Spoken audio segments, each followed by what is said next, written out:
Here's my prediction for the third release of the college football playoff rankings that will be live streamed tomorrow on ESPN. I think the top five does not shift whatsoever. You have Oregon, Ohio State, Texas, Penn State, and Indiana. That is all going to stay the same, guys. So far, the committee has told us that they love Notre Dame. So Notre Dame is going to go to number 6 after BYU lost on Saturday against Kansas.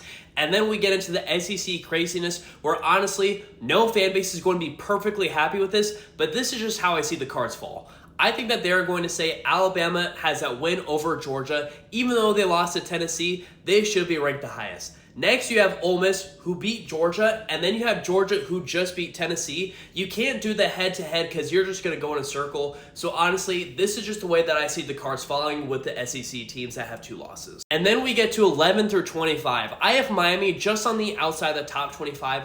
Boise State had a very solid win on Saturday, but honestly, I don't think that's going to move them up any more than it already has. BYU falls all the way down to 13 after losing against Kansas. They are closely ahead of SMU, who, just to remind you guys, they beat earlier this year in non-conference play. Texas A&M, don't forget, is number 15. And then you have Colorado, South Carolina, looking super red hot. Clemson, Army, and Tulane, I think both those group of 5 teams get the respect that they probably should have gotten last week, and they get a bump in the rankings after a few of the fringe top 25 teams lost.